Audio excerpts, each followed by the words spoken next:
Oklahoma are national champs again. An NCAA championship final recap today, plus The Balance, my Years Coaching Simone Biles, is in bookstores today. Thanks for making the #1 gymnastics book on Amazon and on Kindle. Aimee and her co-author, Steve Cooper, aka Fact Checker, are here to talk about the book. It's April 22nd, 2025, and welcome to the #1 gymnastics podcast in the galaxy. I'm Jessica, and Spencer will be joining a little bit later. We are back from NCAA championships, where reigning champions LSU failed to make the finals just like OU did last year. But they didn't leave empty-handed. LSU's Kaylin Chio won a well-deserved vault title. This year, Oklahoma not only made the finals, but won their 7th team title, and Jordan Bowers became all-around champion. UCLA placed second and gained 2 national champions. Brooklyn Moore's on floor, and Jordan Childs on bars. In a dramatic last-second rejected inquiry petition, Missouri earned a historic 3rd place as a team. I'll give you all the details on that. In Mizzou things, the goddess of beam, Helen Hu, became national champion with a 9.9875. We're going to get into NCAA finals. Congrats first to the Michigan men's team for winning their 7th title. Congrats to the men's coaches for finally doing the right thing and changing their format. It was 4 up, 4 count. So it was super exciting, and it came down to the last vault from Olympian Paul Juda, who stuck to win and then promptly proposed to women's 2021 national champion from Michigan, Reina Gugino. So best wishes to them both. We have a full behind-the-scenes episode on event finals and all the stuff from team qualifying, so you can check it out. The link is in the show notes. Before we get into the interview with Aimee and Steve Cooper, let's visit our recap of NCAA finals recorded live from Dickies Arena on Saturday, right after Oklahoma won their 7th championship. Welcome to the 2025 NCAA Championships podcast, Team Finals Day, brought to you by Better Is Still a Deduction. The show's rated PG-13, in case you weren't aware, and today is April 19th, and we have a new, again, NCAA Championship team, and that team is Oklahoma. They came out today for the warm-up before the meet in shirts that said Better Is Still a Deduction. I didn't even prompt Oklahoma's win this year like I did that other year. There's nothing even to say. All the times that we talked about Better Is Still a Deduction, which was something that was captured in their team documentary, was again due to us talking about it incessantly and how it should be their team motto. But alas, they did not credit us with that this year. It's almost like they have their own things and it doesn't matter what anybody else says. So this is their Oklahoma's 7th NCAA championship.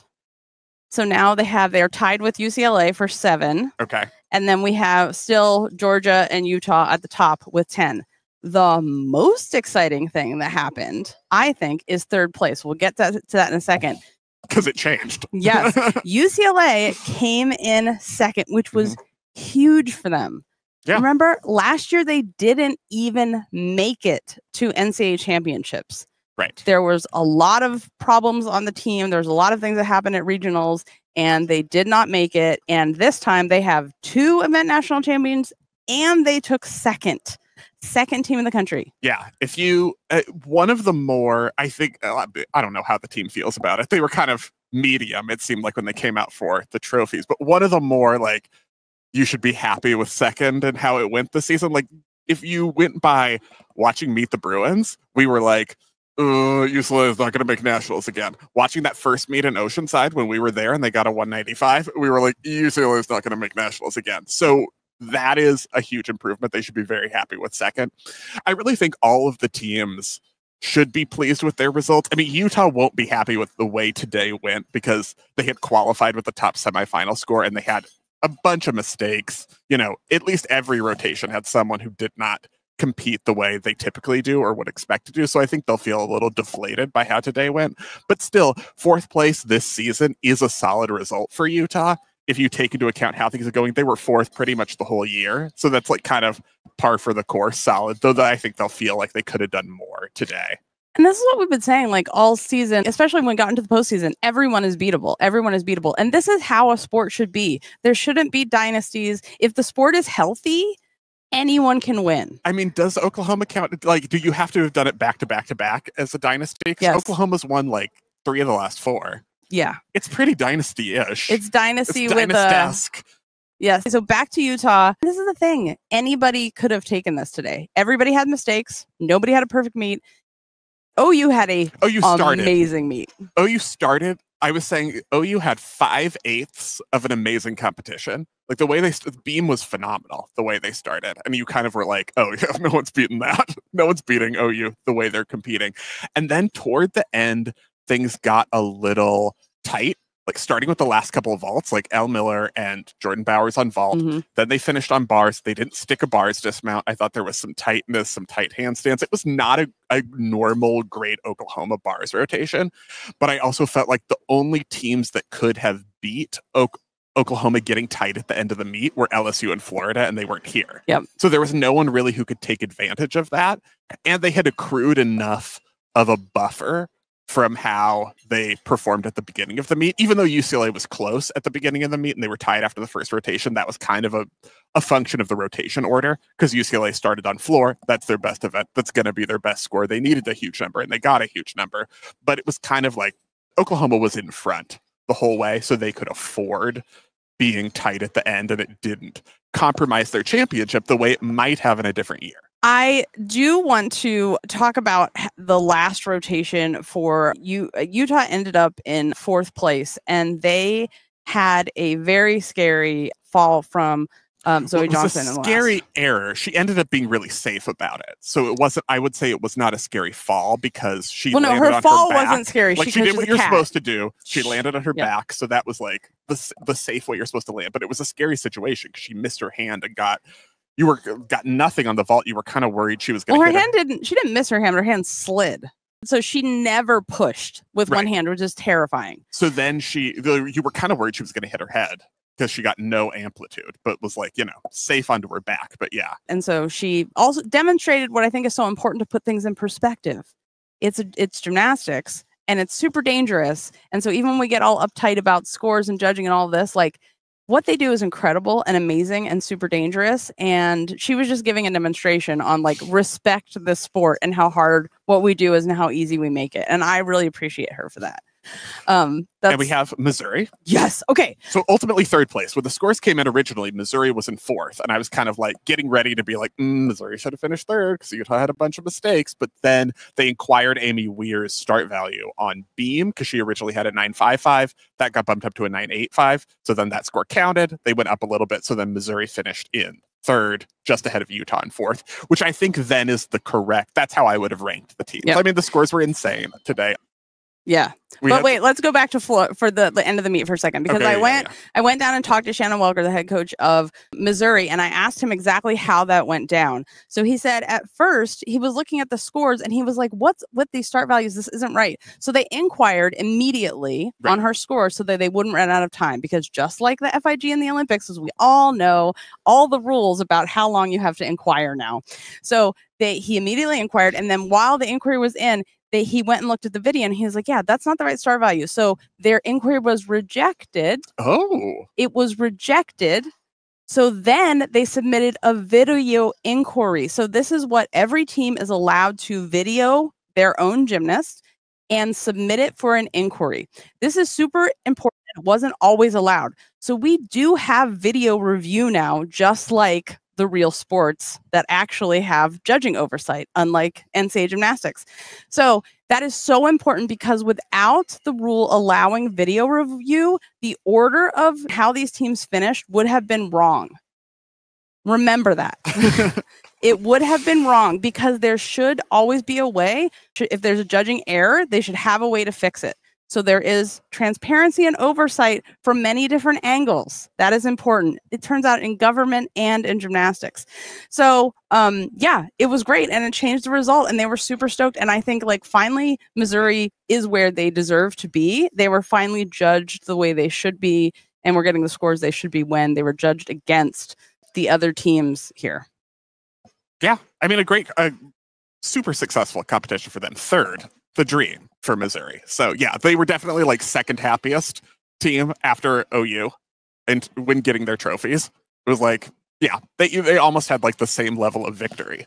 One of the interesting things I thought in terms of the beam scoring, which we were talking about, was some of those 9/8s for the UCLA mistakes in the last beam rotation, we were like, oh, we're off the rails at this point. Because like UCLA was kind of still maybe in it heading to the last rotation. Like Oklahoma was in front. It would have taken a 2018 Nationals UCLA beam rotation, I think, to win, but Oklahoma was kind of having some issues on bars, so the door might have been open if they had gotten like the most amazing, ridiculous beam score.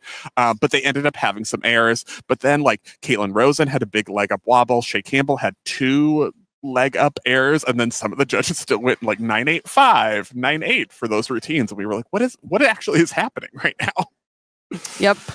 But you know, that was normal for the Nationals and the season in general and everything and every season all the time. Always welcome to college gymnastics. So the final results, Oklahoma, UCLA, Mizzou, thanks to oversight review, and then Utah. I loved that the meet also ended with Jocelyn Moore's floor and the Stick It music, because it's the ultimate I love gymnastics party floor routine. And it made me very happy that everyone else was done. We knew OU had won, and we still got to enjoy her beautiful floor routine. So that was very exciting. And the other thing was awesome. Helen Hu for Missouri. It was awesome for Helen everyone. Was awesome for OU too, because she's awesome for everyone. It's just important. But Helen Hu did another flawless, beautiful, amazing routine, and she got a standing ovation from all the fans. All the colors of the different fans, everybody stood up. And that was an appreciation of gymnastics that I really, really love. And it made me very, very happy. And it ended up, because they had the Aimee Weir start value score thing, beam was behind in that rotation. So they were a routine behind. So then Helen Hu ended up going with no one else, like no other routines going on.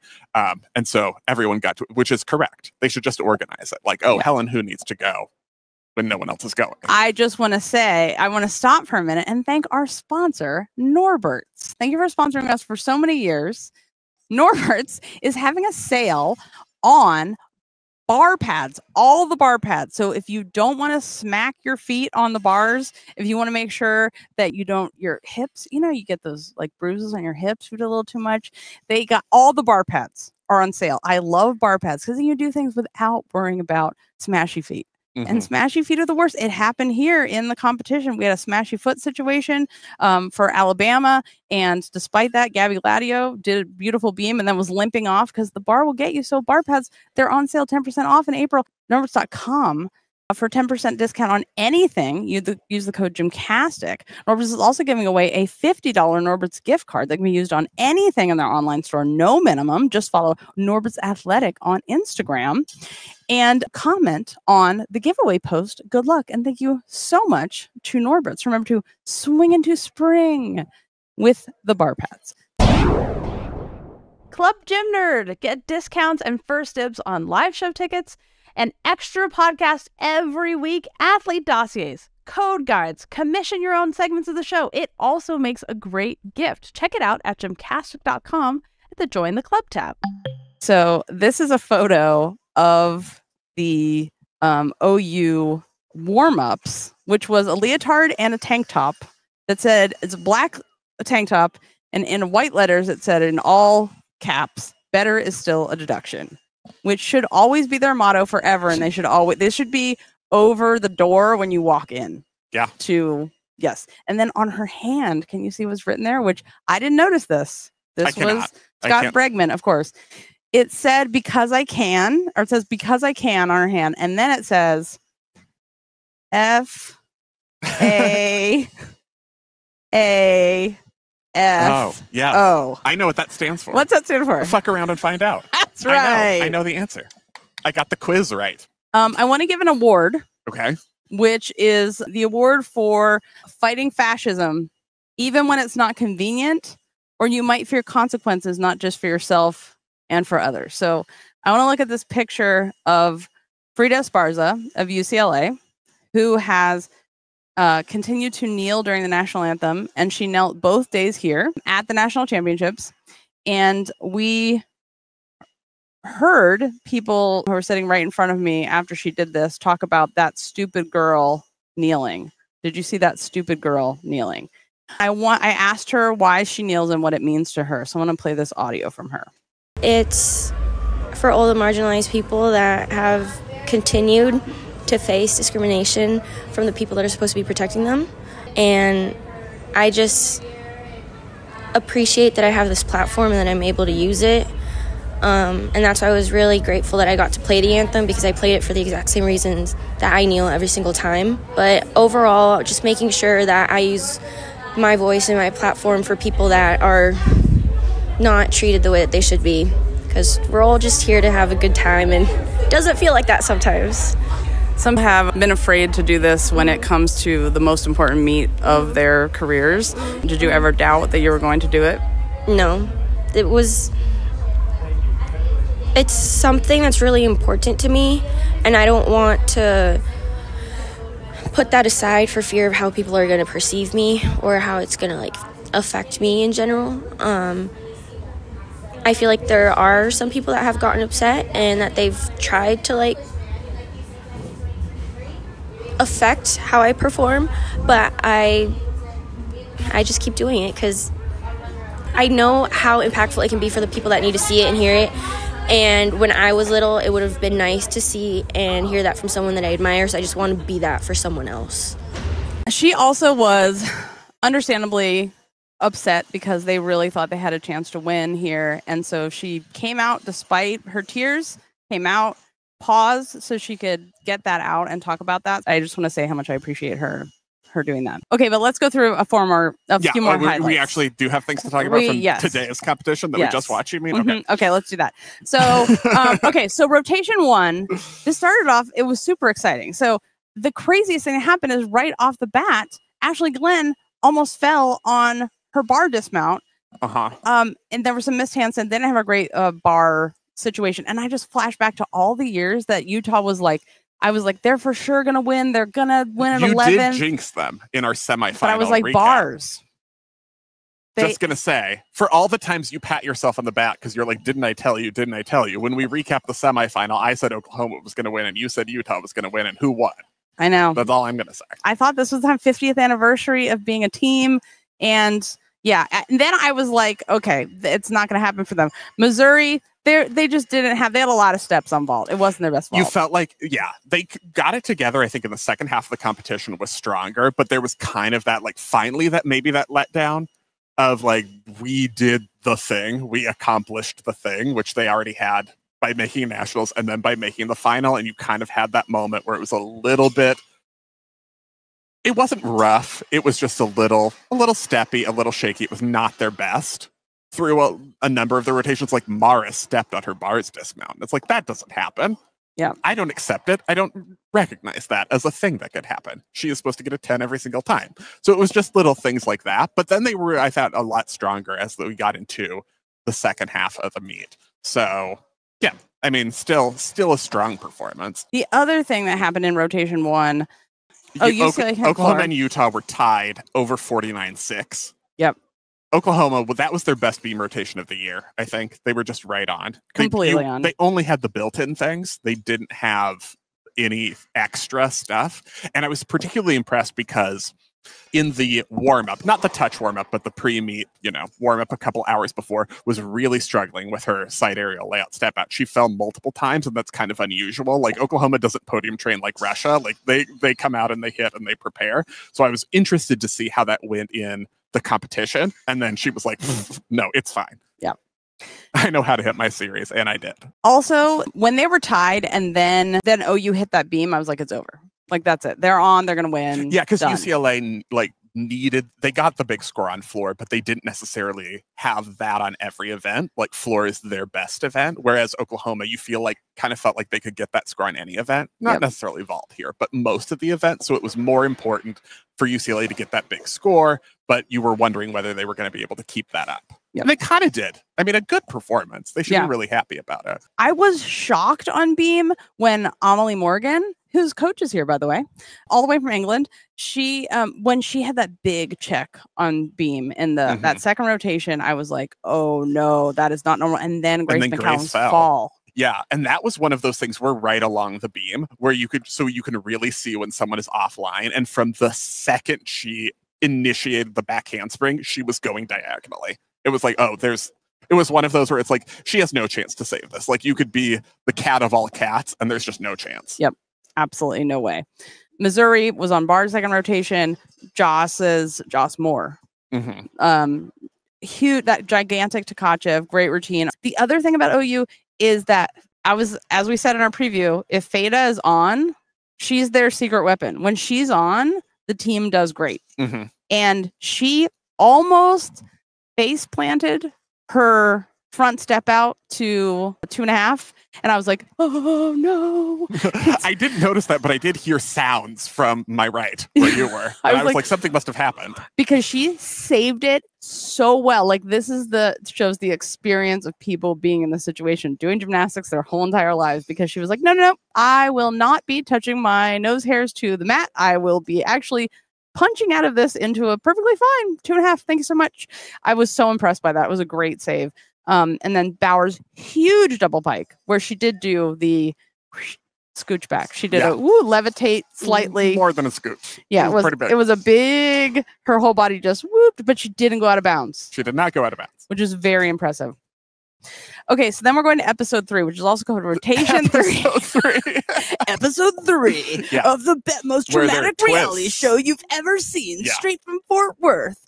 It's drunk judges in the pit. Someone called the corrals the pit in the press conference, and I'm obsessed with that now. Yeah, I just imagine everybody it should be a foam pit.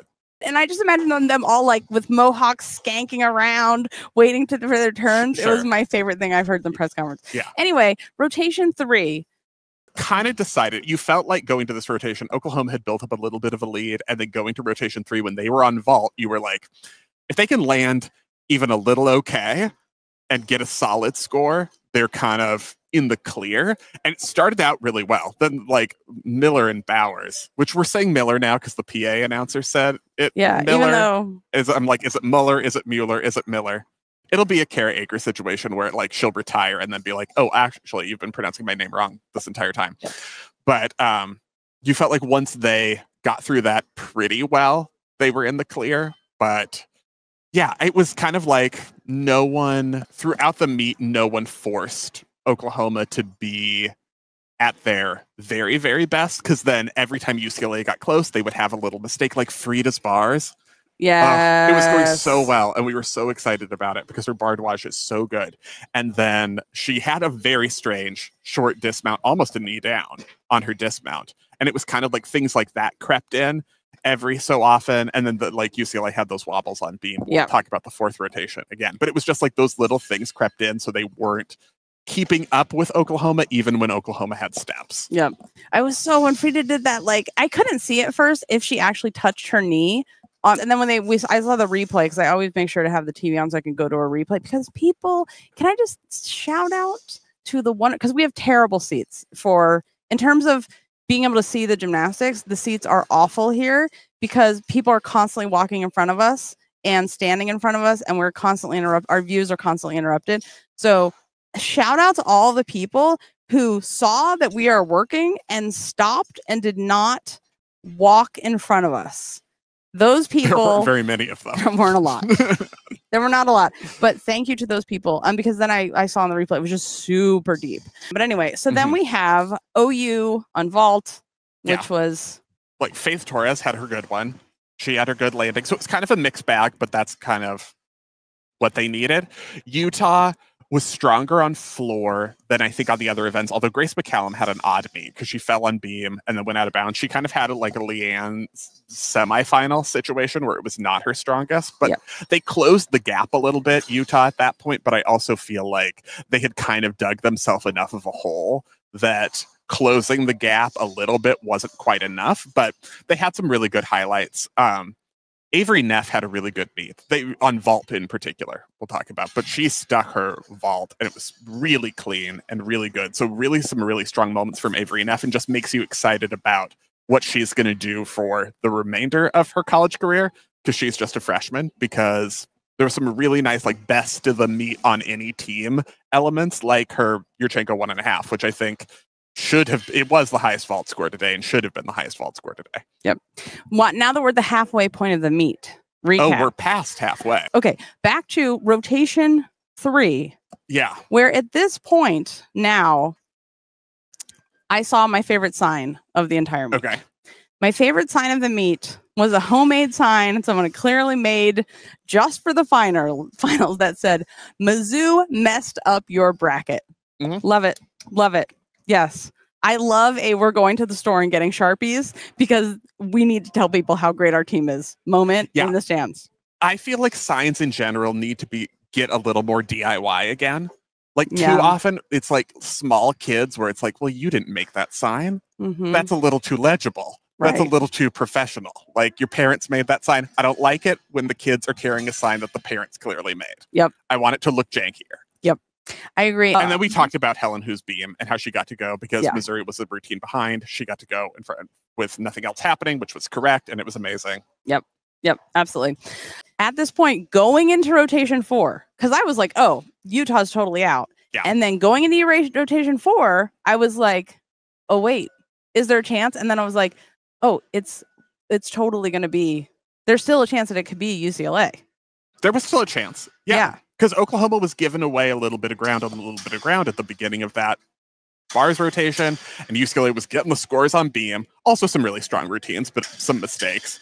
But ultimately, they would have had to score. UCLA would have had to score so well on beam, and they had mistakes. Like three of the 6 routines had large errors. Yeah. With Sienna Olympia's dismount as well. Yeah. She was kind of in a ball and then leaning. It was a whole thing. So they weren't gonna do it with that rotation.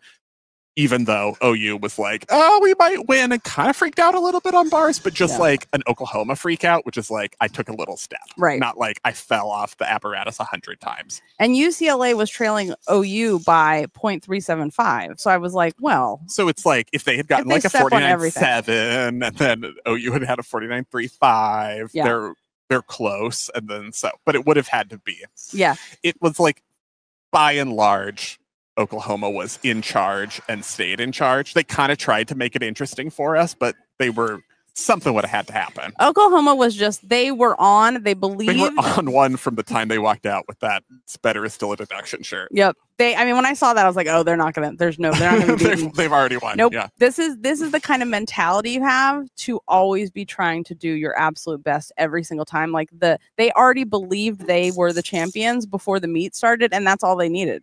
They didn't need anything else. I mean, and it was like hard work and nutrition and sleeping and whatever, all that nonsense. But really, it's when you say locked in, what we're really talking about is that you believe in yourself. And speaking of believing in yourself, so there was Avery Neff had a vault that I was like, oh my God, we're going to get a 10. We're going to get a freaking 10. 9975. Very legit. Yeah, it was really good. It was such a good vault. It was beautiful. Actually stuck, because there were some vaults and I was like, that was stuck. And then when I looking up close in the replay, I was like, oh, she was actually on her toes and leaning slowly forward the whole time she was saluting. So yeah, there were some really good ones. And OU's bars, not perfect, like you said, but a great bar rotation. And they have like 3 people in their lineup that have never missed a bar routine their entire careers. That tracks. Yeah. That's very OU of them. They need a chandelier dedicated to everyone that's competed their entire career without a missed routine. Doesn't that deserve a chandelier? Sure. All I want is an entire ceiling of chandeliers in this facility. That's all. It's so, but that would be so gaudy, and they're not going to do that. They might. It's really annoying. Okay. UCLA's beam, we talked about. I was just sad to see that after their beam rotation, they were sort of defeated. Yeah, I know. Because, like, this is a really good result for them. And that was interesting. Good. Like, I was walking to the bathroom after the meet and walking by, like, the UCLA fans, and they were kind of like, oh, we were close. We'll get him next year. That kind of sucks. And I was like, oh, my God. UCLA finished 2nd this season. Like, that's such an overperformance. That's such a victory for this season. I'm like, you didn't lose. 2nd's not a loss. That's a win. At this point, the last 2 routines of OU and UCLA, everyone had something except Malabuyo, really. Malibu was very good. Yeah. So good. She did it so amazing. But the meet was already decided by that point. Yes. I was like, it's over. There's no chance. And Missouri flinched on the floor. And then I run downstairs to like, okay, I'm like, oh, press conference time. I'm going to talk to Frida. And then suddenly, poof, the scores change. Missouri, they did the inquiry. It was rejected. They did the video inquiry. It was accepted. And Utah's in fourth and Mizzou's in third. Not only it's their first time making the finals, and now they're in third. Yeah. This is exactly Big where season. they should be. Exactly where they should be. I'm so happy about this. I'm thrilled. Also, if you guys missed the live show, I would like Spencer to do a dramatic reenactment because you can still buy a replay ticket for the live show. Spencer, could you please read? I don't know who this is, but could you please read this tweet? Oh, okay. I just have to read something. Yeah. Hi, if you're not on the GymCastic live show right now, you're missing out. Go purchase a replay ticket immediately. The tea being spilled is piping hot. Patrick is everything. That's a solid summary. We learned from this live show that we just need to invite Europeans who aren't afraid to talk shit about other people to all of our live shows, and that's the best guest. When people have been like abused in the press by people they work with for years, and then they no longer have to work with those people anymore and are tired of like the lies that were being told about them, you just invite them, and there was no holding back. People literally, mouths were dropping open. People were gasping. I'm not saying that facetiously. Literal there gasps. were some gasps. That you guys, it was when you wanted just to sit in on a gossip session after a meet and find out what's really going on. That was what the live show was like. And another person wrote in the chat, because you can interact and ask questions. And someone said, "Oh my God, the more they talk, the more signups for WCC." If you need customer service help because of the holiday weekend, we might not get things resolved until after this weekend, but you will get to watch the replay. Don't worry. We will not stop you from watching this tea because it's very, very good. Jessica's being told right now that she needs to remember to talk about the balance, which is released on Tuesday. Tuesday, everyone. Tuesday. If you have not pre-ordered, make sure to get it. There's also an interview coming up with Aimee Boorman and Fact Checker about this epic novel, but it's not a novel. No, it's an epic retelling of the origin story of Simone Biles and the coach that made her not quit gymnastics. Not made her, showed her a world where she didn't just quit and become a cheerleader, because that's what would have happened had she gone to many other coaches, because many other coaches literally said that. She never would have made it in my gym. Like, oh, the greatest gymnast to ever live? Maybe that's a you problem. Just saying, you guys. Lots of tea in the book, too. Utah was the most pissed. UCLA was the most sad. The happiest team was Missouri and Oklahoma. Yeah. Which is right. Those were the happy tears. The first and third are always the happiest teams. I mean, last year Cal was pretty happy with second. Yeah, they were. Usually it's first and third. Yeah, that's true. For more details on everything that happened at NCAAs and a version of that recap with a Q&A, check out the show notes for 2 live podcast links from that. Here are Aimee Boorman and Steve Cooper to talk about the balance, my years coaching Simone Biles. Aimee Boorman, the winningest single Olympic head coach in U.S. gymnastics history. The U.S. team collected 9 total medals in Rio. Still, even after Paris, that's the most successful women's team head coach performance of all time. Yes, I just want to repeat that. Yes, winningest head coach, not a Karolyi, none of the men, a woman, Aimee Boorman. As head coach of the Olympic team, they came back with the most medals. She also coached Simone to 19 world and Olympic medals. They won the all-around 3 times in a row together, a feat that has never before or since been repeated. Simone's performance in Rio is still the greatest single gymnastics Olympic haul in U.S. history, with 5 total medals, 4 gold and 1 bronze. Aimee Boorman stands in the great legacy of U.S. women's coaches, but she's the only woman, only one of them, who has published a memoir as a world and Olympic gymnastics championship coach. The only woman who's published a book like this. They've all been from men. They've all been a male narrative until now. Aimee is currently coaching the German national team at the Stuttgart Training Center. Her co-author is Steve Cooper, affectionately known as Fact Checker here at GymCastic. He is also my super hot husband and has been with GymCastic as the COO since 2021. He's been a journalist for 24 years. He was a managing editor at Entrepreneur Magazine. He's going to talk about how this book affected his outlook on his life and his life as an athlete and perspective. I just want to tell you guys that his first years in college, he was a dual college athlete. He played football and wrestled. He finished his athletic career wrestling on scholarship for San Francisco State, where he's earned his journalism degree under the tutelage of the great Ben Fong Torres. You should watch the documentary about him if you haven't. This is his second book. So here are Aimee Boorman and Steve Cooper to talk about The Balance, My Years Coaching Simone Biles. So I was there for the magical moment when this project started, but I want to know from you two, what's your recollection of how this collaboration began? Do you want to share, Coop? Sure. We were at the Tribeca Film Festival. So this, by the way, I want to say that this started like 5+ years ago now, this project. It was for At the Heart of Gold. And at the after party, we were sitting around, we were just kind of hanging out. And you at the time, I think, were frustrated. I think it's fair to say, because it's all described in the book, by the way, about your frustration. And you made some comment. I think it was just like an offhand comment about like, you know, I have so many stories to tell or something like that. And Jess jumped in, was like, you should write a book. And then you're like, well, I don't know how to write a book, or, you know, something along those lines. And Jess immediately was like, he can do it. And so, and that was kind of it. Like, we didn't actually discuss it at all. And then honestly, I think it was like the next day or 2 days later, you called me and said, were you serious that you would be interested in writing my book? And I said, yeah. And that's basically how it started. Yeah, I had been having people ask me for years about writing a book, and they wanted to know my story and everything. And I was like, oh no, first of all, I barely even read. I mean, I know how to read, but I'm not a big reader. I'm a big audiobook person, so I listen to a lot of books.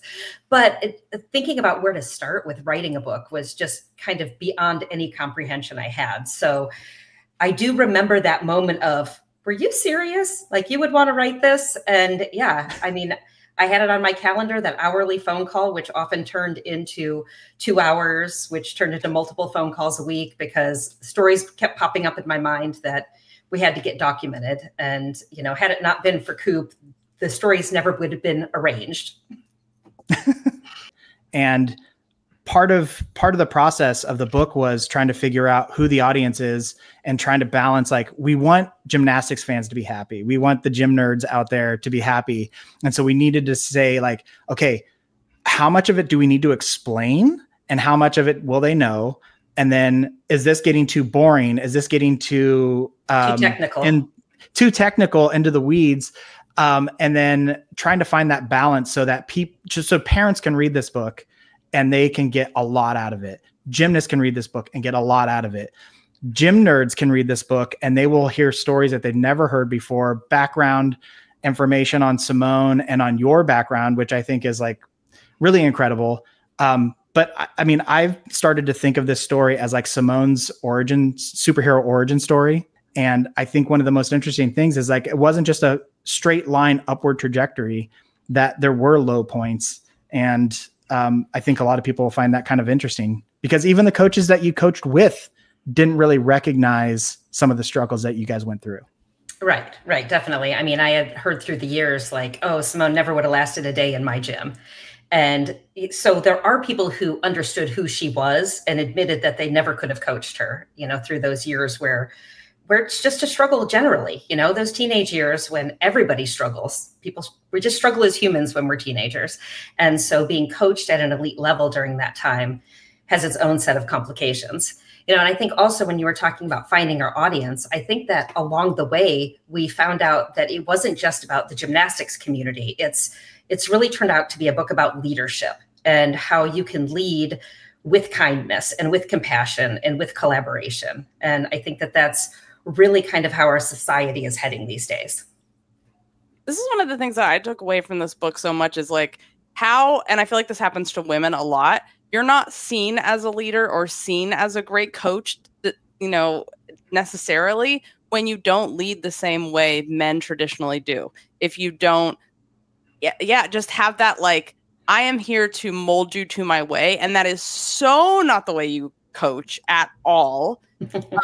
And can you just talk about, like, part of that in your development? Like, how did you end up like that? And what do you do in situations where you're not given the respect? Because that happened a lot. Ooh, so many stories in the book.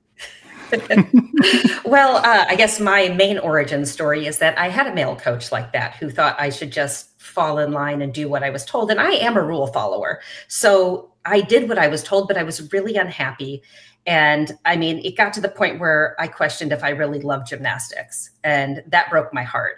And so when I realized that I wanted to be a coach, I made the decision that I didn't want to coach the way I was coached.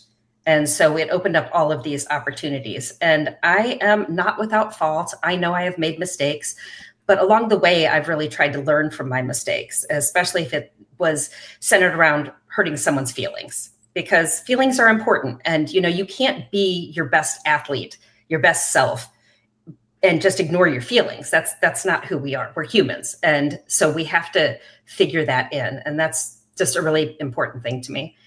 One of the most gratifying things for me as like a writer, and going through this process with you, Aimee, was the fact that you were so vulnerable and so open about everything when we would like have these conversations, and you share that with your readers. And I think a lot of people, when you go through coaching books, leadership books, they talk about being stoic and, you know, unflinching in the face of this and that. And that's not humanity in general, you know, and you talk about the anxiety. You talk about breaking down in a hallway, crying because things were really tough for you.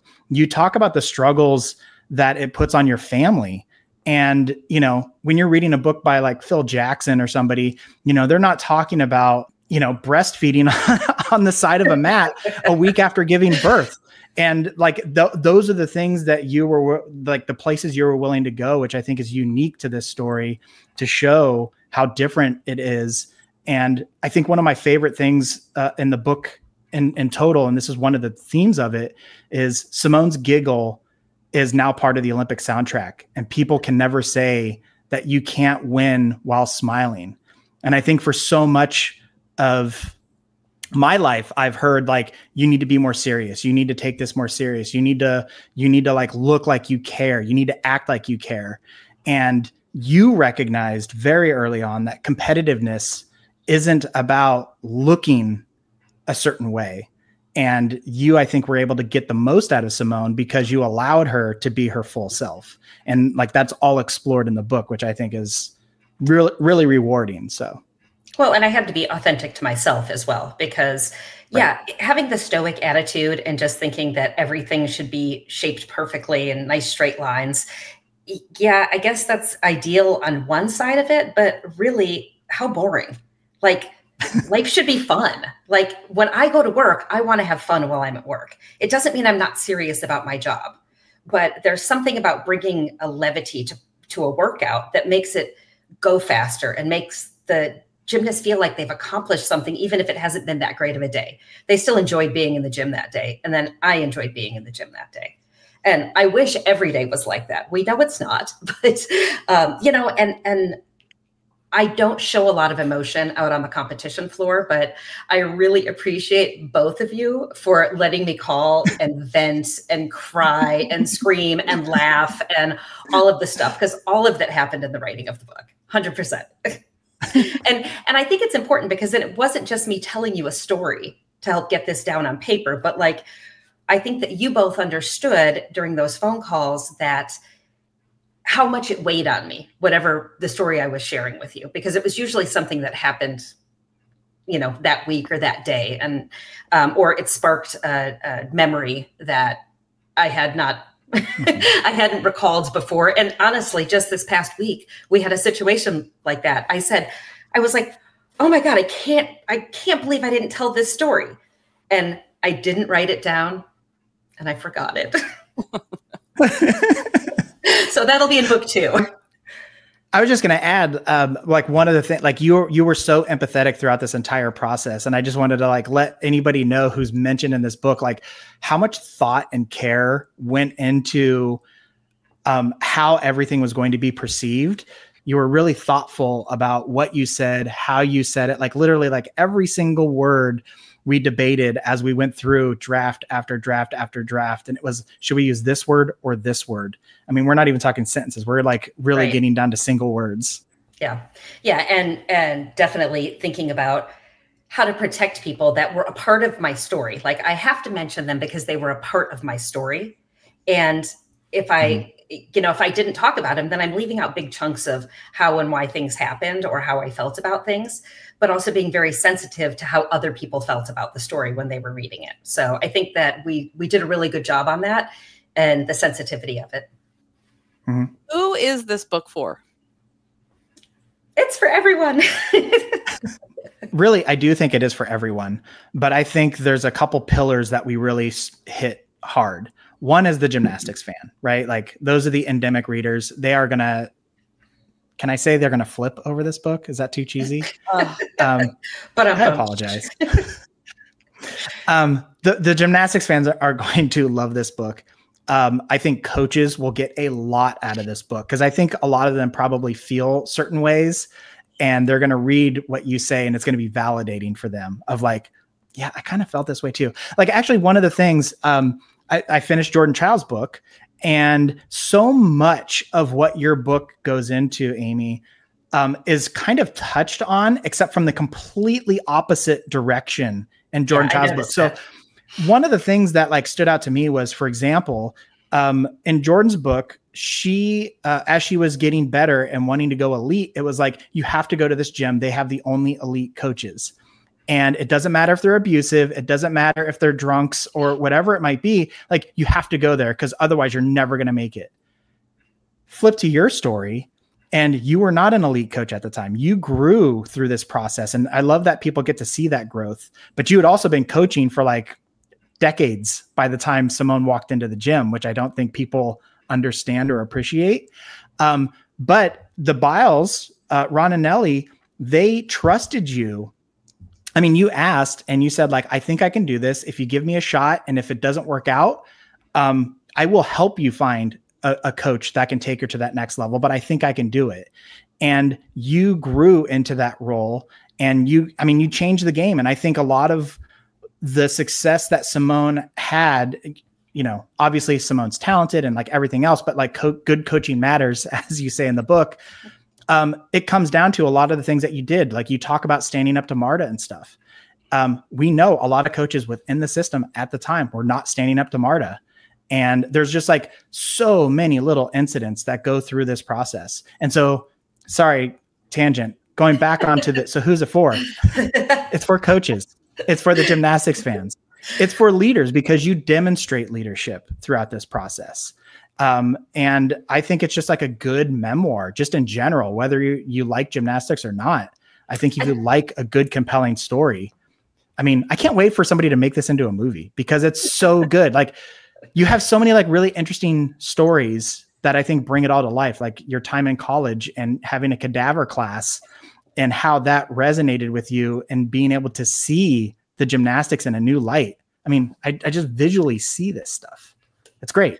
Yeah. First off, I mean, I will forever be grateful to Ron and Nellie Biles for trusting me. And I think part of that was my communication with them when I said, let me see how far I can take her. And I will let you know if I cannot take her any further. And they trusted me in that. And it was also very clear that I would help them find the right coach for her because I knew her so well. I knew what made her tick in the gym. And so would it have been hard for me to send her off to somebody else? Sure, of course. I put a lot of time and effort into coaching her. But the fact of the matter is it's what would have been best for her if I couldn't keep up with her. So, that was a great thing. And then, I think about, you mentioned something about standing up to Marta. And I didn't realize how often I stood up to Marta until I read the book.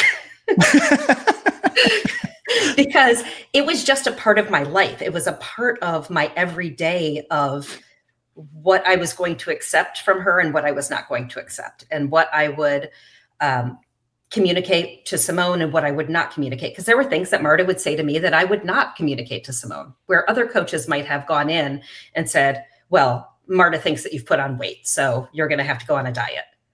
Like I would never say that to Simone, because I would just tell Marta that was okay. I would just nod and say, okay, and let it be that. I mean, I guess that's not standing up to her in a direct manner, but it also wasn't something that I felt was going to help Simone in her gymnastics. So that was a big thing. I also think that this book, one group that you didn't mention, I think this book is for parents because of how the relationship with Ron and Nellie and I was, and as well as the other gymnastics parents I had similar relationships with all of them. And it was what's the correct word? Not a guarded relationship, but there were boundaries. I was the gymnastics coach. I wasn't a friend of the family. It was very much, yes, we were friendly and we had to trust each other and there was a relationship, but it wasn't about hanging out and going to parties together and going to barbecues and doing all this stuff, and yes, as time went on and I was spending more time with the Bileses because we were traveling and things like that, there was a tighter relationship. But like, I know lots of coaches who bring kids lunch at school and they go to their birthday parties, and like, I never did that. I felt that was a boundary that shouldn't be crossed because I didn't want it to flood into the gym, I suppose. So there's stories about setting boundaries with parents and with coaches. And then there's also some things about how parents could communicate better with coaches to get the result that they want. Because, as coaches, sometimes we fail our athletes because we could have made a better choice of words or decisions along the way, and parents get upset, and it's understandable. I have 3 children and I've gotten upset with their teachers before. And I think that if parents take a second to think about what the problem was and then address it in a non-emotional way, like so many problems could be solved so simply.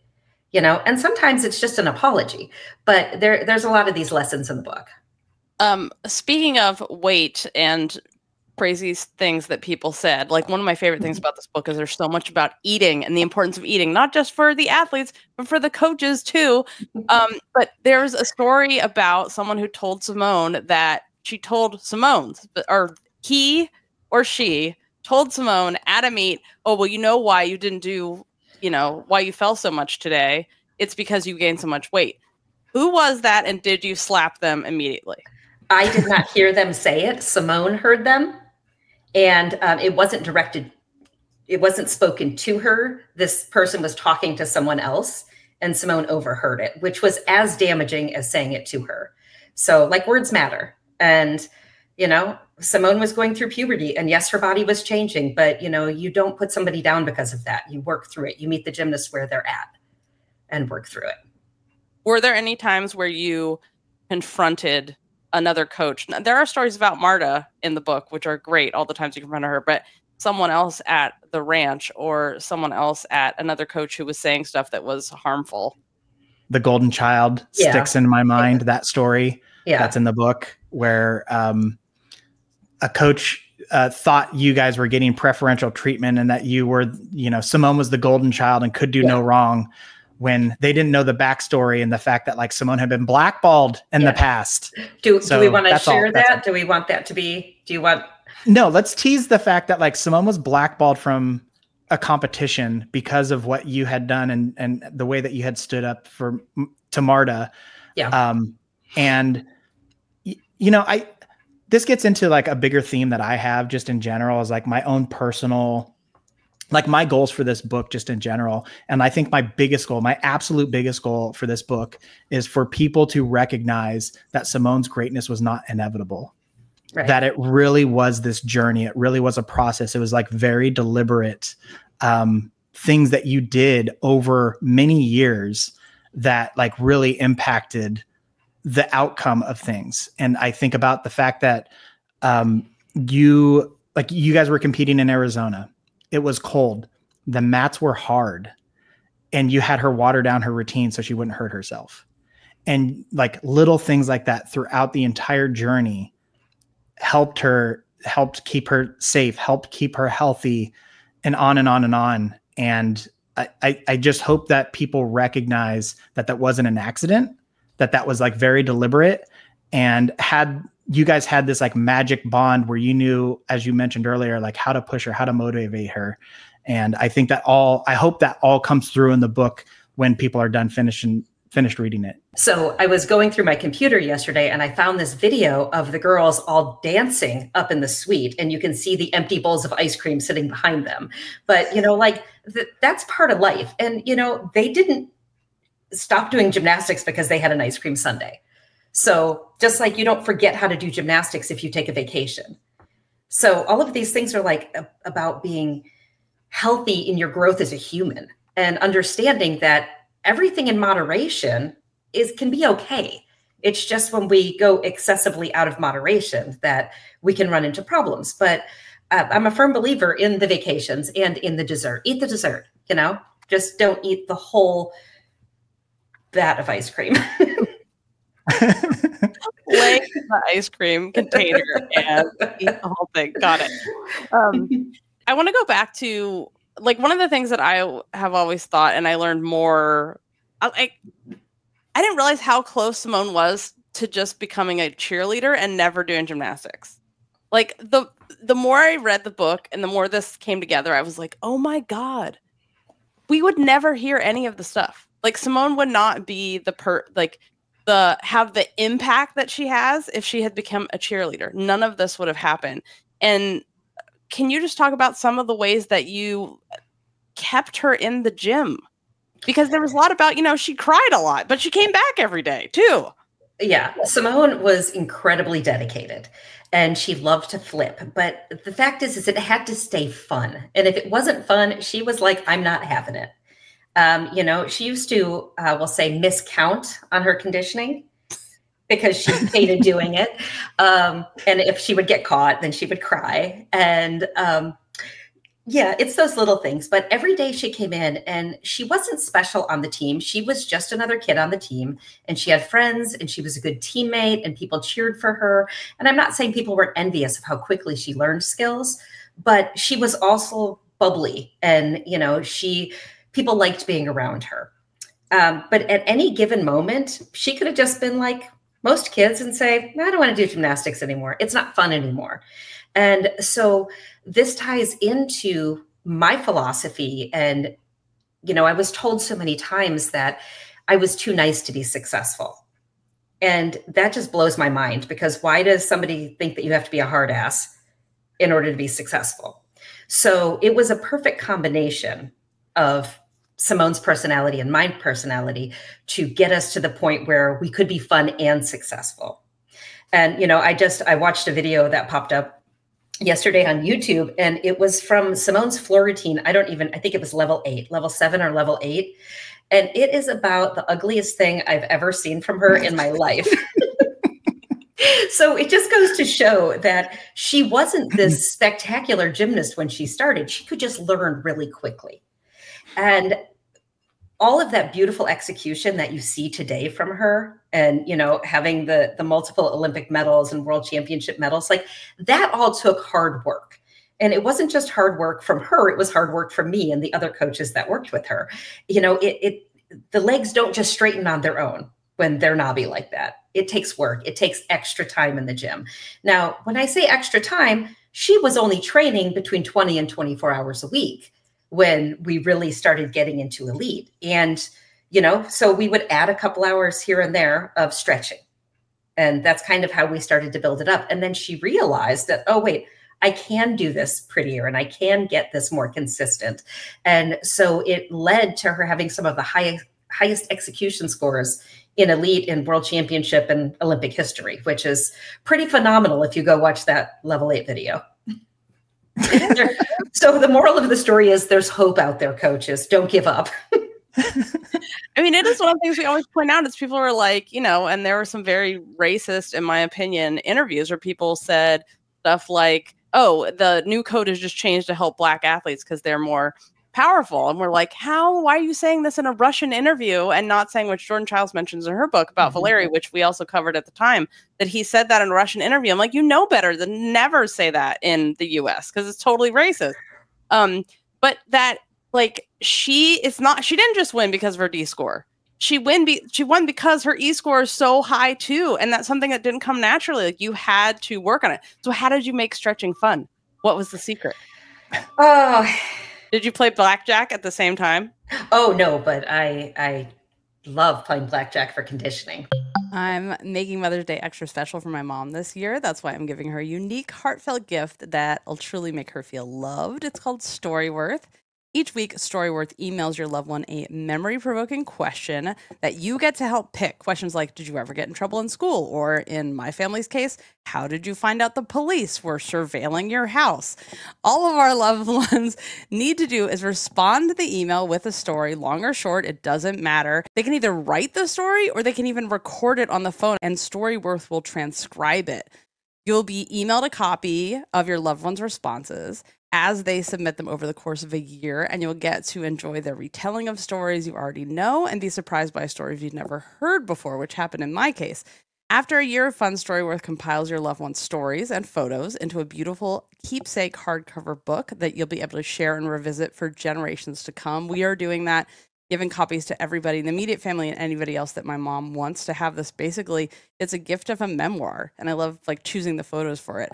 I found out the story of how my parents' house was under surveillance when they were founding the Pennsylvania State Employees Union, and what that was like for them, and what the surveillance looked like, and how it played out, and the intimidation, and also the conditions that the state employees were working in, like my parents, and why they so needed to be able to fight for safer working conditions. And actually, it ended up kind of being like family stories and then a guide on how to start a union that works. So, you know, it can be a combined thing. You never know what you're going to get in these. So I'm really loving this, and my mom was really like doing this. Families love Storyworth. That's why it has 40,000 five-star reviews on Trustpilot, with millions of stories preserved since they were founded over 10 years ago. Give all the moms in your life a unique, heartfelt gift you'll all cherish for years. Storyworth. Right now, save $10 on your first purchase when you go to storyworth.com/GymCastic. That's storyworth.com/GymCastic, and save $10 on your first purchase. I don't know. I think because stretching was always about just pushing the individual athlete a little bit further, I think. So if you had somebody who was really flexible, they got pushed a little bit further. If you had somebody who didn't have any flexibility, they got pushed just a little bit further. You didn't expect, you know, gymnast B to get where gymnast A was with flexibility, because that wasn't realistic. So, you know, like it's not, I like letting gravity help with flexibility as opposed to sitting on a gymnast till they cry. You know, that doesn't make any sense, because then you have torn muscles and stuff, and that doesn't get you anywhere. So I don't know if anybody thinks that doing flexibility is fun, but I think I probably made it as, how do you say, not unenjoyable as possible would be the appropriate word for that. Yeah. Not horrible. It wasn't horrible. Neutral. I mean, from my standpoint, it might have been horrible from her standpoint, but she probably said, I can get through this. And she started getting goals to where she wanted to win. And, you know, one of the things that we talk about in the book is that, you know, Simone becoming a champion was not inevitable. You know, she was rough, talented, but rough. And there were so many gymnasts who would actually beat her in the earlier years in competition. Like Simone would be like 8th, and all of these people placing the all around above her. And, you know, maybe she even placed lower than that a couple of times. But the fact is that they didn't go on to do what she did. So I think that has a lot to do with pacing and making sure that I never cared about having a junior all-around champion at nationals, because so few of those top juniors go on to be top seniors. Not that they don't still have success on national team and on the international scene, but I feel that sometimes coaches push too fast with those athletes that are really talented, and so they peak when they're 15 instead of peaking when they're 22. And they could be peaking when they're 22. And I think that says so much about Simone's longevity. And, you know, she just celebrated another birthday, was this 28, right? And if she chose to compete in LA, she could compete in LA. And what I also wanted to ask you about in the book was, you said that Marta, you know, you talk about a lot of many of the problems and the horrible things that happen, and go into detail about that. But you also talk about some of the nuance, that there are gray areas with people like Marta Karolyi, and that she had bad things and you had to stand up to. And she also taught you a lot of things like periodization. And I wanted to know what she taught you about periodization, because like in the one hand, in the early days, she was known for just destroying people. But then in your generation, I feel like she had people do way less routines when you got to meets and stuff. What did she teach you about periodization? When it comes to the competition side of the periodization, I've traveled the world and I've worked with other countries, and they're always afraid when I come in because they think that the US does like an ungodly number of routines to prepare for competition. And I'm like, that's not how I remember it, from my experience. So let's say we're at World Championships and you've got practice every day. And now granted, that was rough, having to go into practice every day. One World Championships, we went 31 or 32 days with no days off. And it was exhausting, but the load was not high each day. So let's say that, the gymnast had to make 3 beam routines and 3 bar routines a workout, but only had to do maybe 2 dismounts a day. So, you're talking about 6 routines of each of the lesser pounding events a day, which really is not much, which is much less than they do in their home training. As far as full floor routines, we might do one every 3rd day, but we would always work floor. They could be dance throughs, layout routines, whatever, just working on leaps and turns. So it was very balanced, and they were tired, but Simone's even said recently that the Rio Olympics was the most prepared she ever felt to compete in her whole life, because it wasn't about high numbers. It was about being efficient and getting in there. And it was the quality over quantity that counted. So that was a big thing with the competition. I will say that one thing that Marta probably made me pull back on is that, Simone, just being so gifted, she could do lots of different tumbling passes. And I think one camp we showed up to with 7 different passes she could do, and she could do them well. I mean, there weren't much, the deductions were minimal in all of them. 7 passes, super normal. 7 passes, 7 elite passes. Elite passes. Right. Yeah. And Marta said, Aimee, pick 4. So that was her way of, I guess, dialing me back, because honestly, at that point, we showed everything because I wanted the feedback of which ones would you like to see. And, so that got us to where she was. And then as we moved into training for the Olympics that last year, it really came down to Simone. And I asked her, do you want to put in the new passes you've been training, and wow the world and win? Or do you want to go in and do the ones that you have been doing so successful for the last couple of years and, just take it easy at the Olympics? That was her taking it easy. So, she made the decision. The final decision was hers. And she said she just was going to have so much pressure on her going into Rio that she wanted to do what she knew she could do and trust. And that just felt normal to her. So it wasn't that she couldn't challenge her body. I think at that point, she was definitely thinking more about like, what can my mind and stress level handle as a first-time Olympian? Can I just throw in there too? You mentioned like all the crazy things that Simone could do. One of my favorite parts of the book, and the gym nerds are going to love this, is there's a whole section where you just kind of like rattle off. These are all the crazy things that Simone did in the gym. These are all the skills that we were working on. These are the skills that I've never seen anybody, even today, do, that I think people are going to really enjoy. Yeah, it's like a whole page of things. Yeah. I think the only thing that I was disappointed that she didn't want to compete in Rio was the double off beam, because she had that so consistently. And, that's probably my one thing that I could have maybe pushed for. But again, the ball was in her court. She was the one that had to go out and compete. And I didn't want to make her feel pressured, or if she made the decision to not do it, that she would somehow be letting me down. Like, it was important for me, just as it's always been. And I think it's great about the cover of the book. I'm standing behind Simone in the picture, and I'm a little bit blurred out, because to me, that's where a coach should stand. We are there as the support system for the athletes. And yes, we get to enjoy the moment, but the spotlight should be on the athlete. One of the things you talk about a lot in the book is just, like Coop was saying earlier, the stress. and the stress of being away from home so much. And what are your, especially on those long international trips where you're gone for a long time, of handling that kind of stress and people always looking to you to be like, you know, if something goes wrong, what did you do? What's wrong? It's all on your shoulders. Yeah, it's hard when you have a phenomenal athlete like that and everyone expects them to excel. I can even bring it all the way back into the gym, where there would be times when she would say, if she was doing a new skill and she was like, okay, am I good? Am I good to do it? And like, come to me for affirmation. I'd be like, yeah, you're good. And in my mind, I was like, please be good. Please be good. You know, doing a little cross on myself just to make sure that she was good. You know, at that point, it's out of my hands, but she needed my reassurance to know that she was good.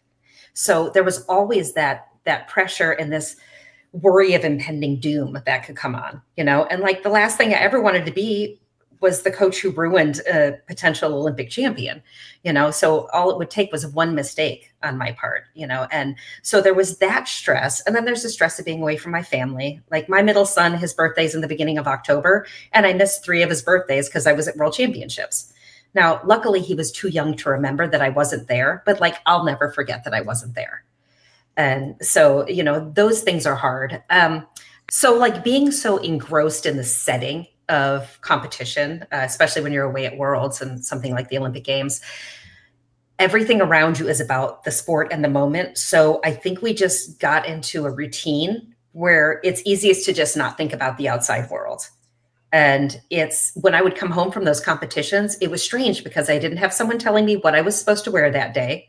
I didn't have to do my hair and makeup twice a day, every day to look presentable, because we had to show that we were there to perform and we were setting an example for the gymnasts.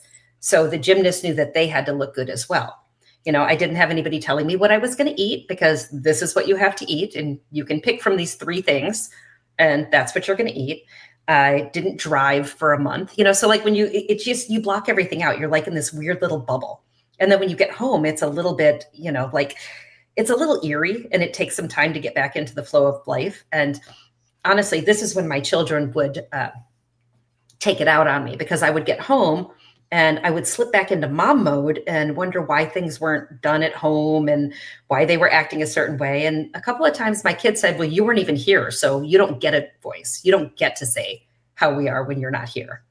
And I was like, you know, and it made me regret going away, but also I don't live with regrets. But when I look back on it, I don't think I would have made any different decisions, but I do know the impact of it. So, you know, a big, I guess, lesson that I have for younger coaches who think that having a world champion or Olympian is like the be all end all of your career and everything. And it is. I mean, I'm not taking anything away from that. I'm really proud of the accomplishment.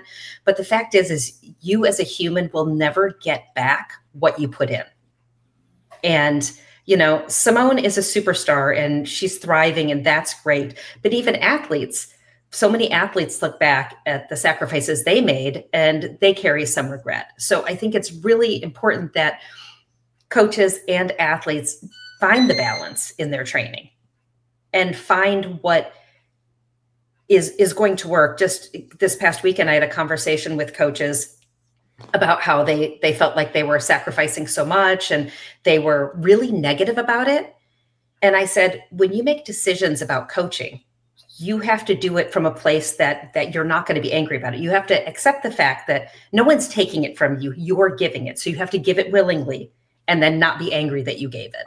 I mean, I think this is one of the things that frustrates me so much when I hear athletes being so upset about, but really this, if they're minors, this comes down to parents, but they're so upset about their careers and they have so many regrets. And also, like, you know, I hear this also from like judges and coaches too, is they're just like, we get treated like shit.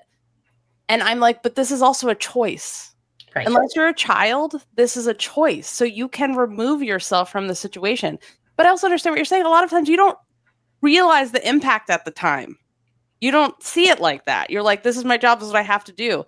But I think that lesson is really important. Is there anything in the book that I mean, one of the things that's great about the book that Coop is always reminding me about is that like this book is not just you talking about problems, it's talking about you have solutions.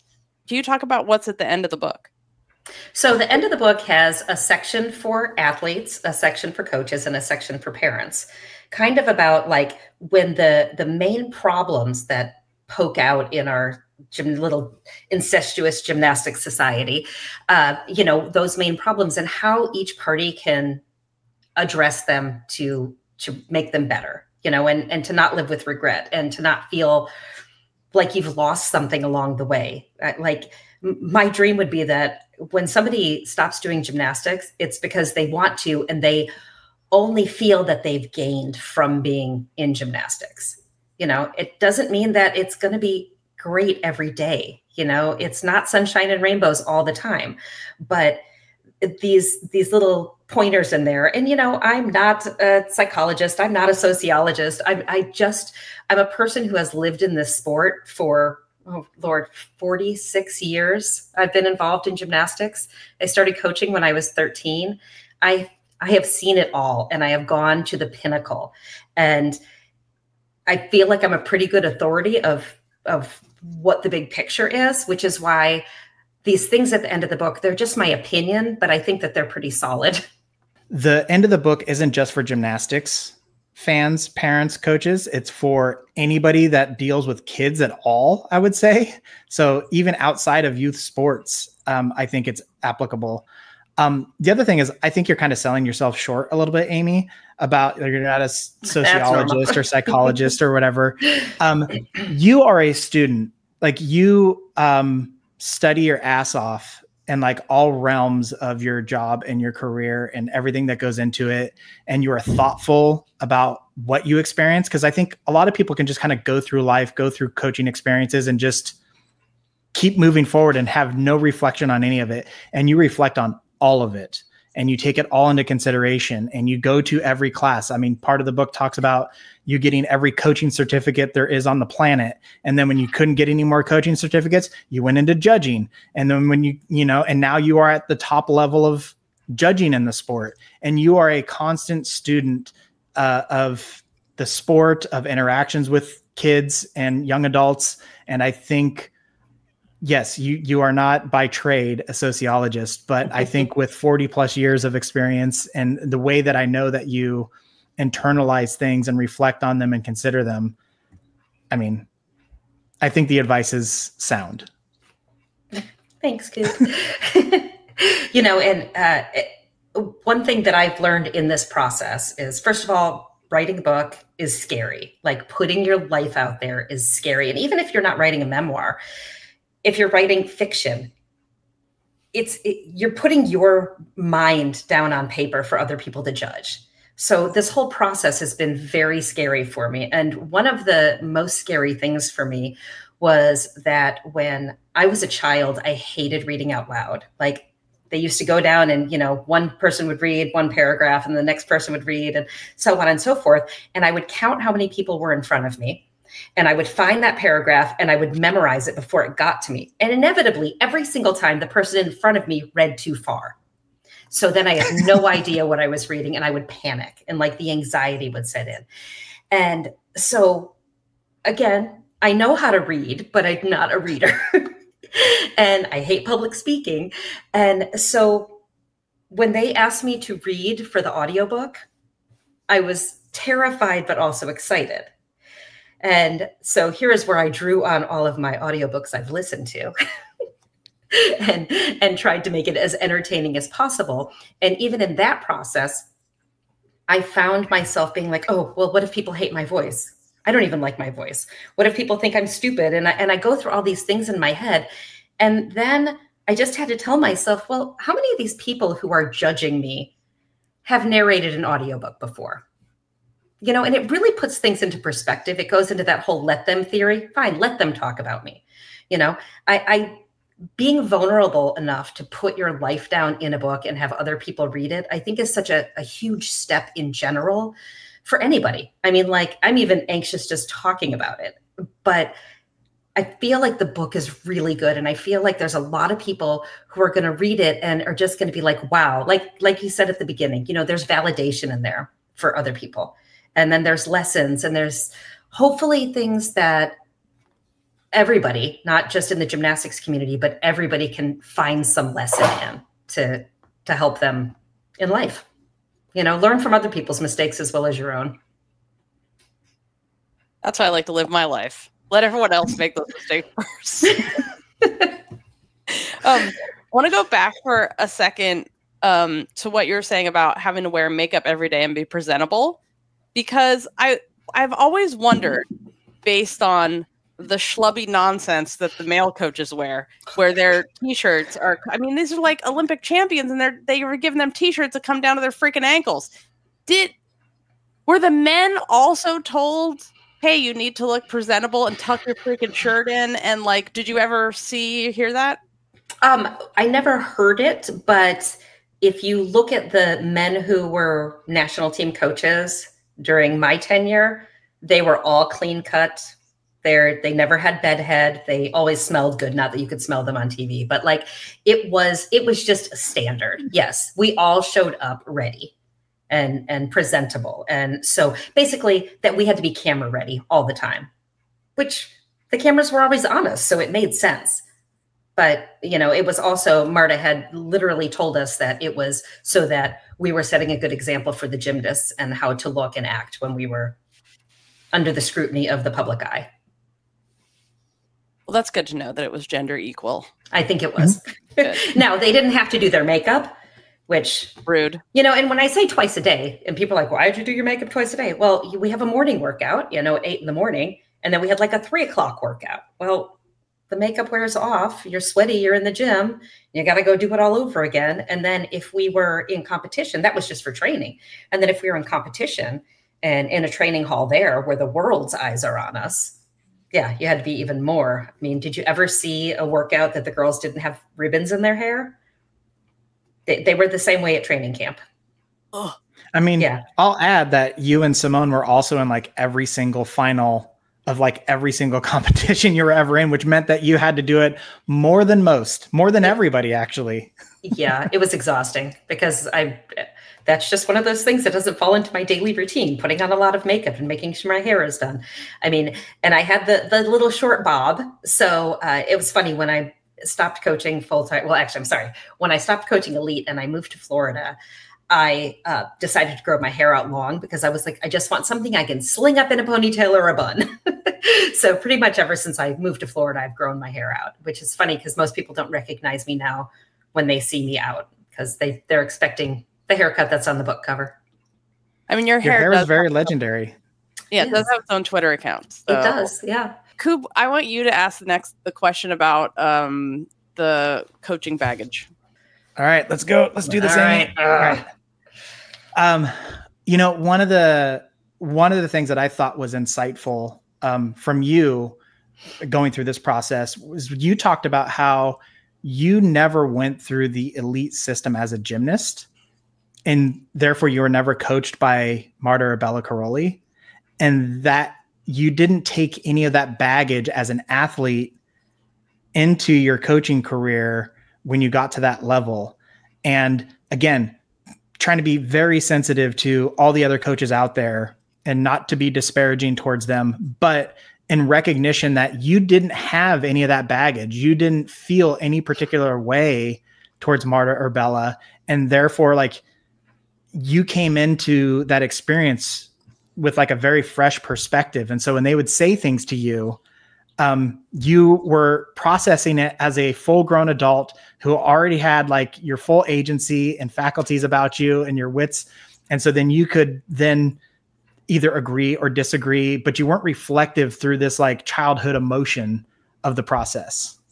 Right. Yeah. So for me, meeting Marta and Bella, now just to be clear, Bella was never a coach while I was there. Bella like made us dinner, you know, like we'd have little get-togethers at their house after workout. And that's kind of my experience with Bella.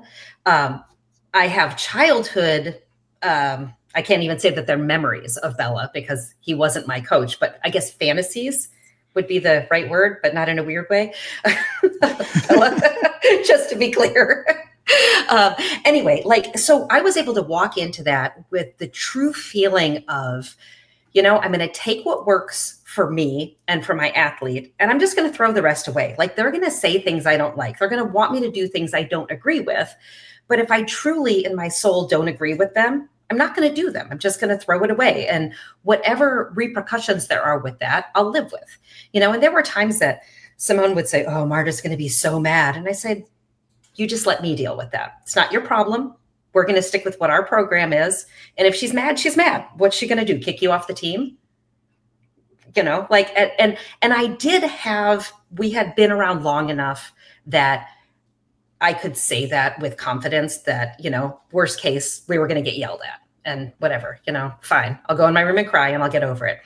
But there are a lot of coaches there who had had a lot of experiences with Bella or Marta as a coach, as their coach. And they would know what they wanted to do in their heart. But when they got face to face with Marta, they acquiesced to her and they didn't stand up for what they knew was right. And I'm not saying that anybody put like an athlete in danger, but it was, there were situations where a coach could be like, I'm going to tell her no, I'm going to do it. I'm going to tell her no. And the second they got in front of her, they just couldn't do it.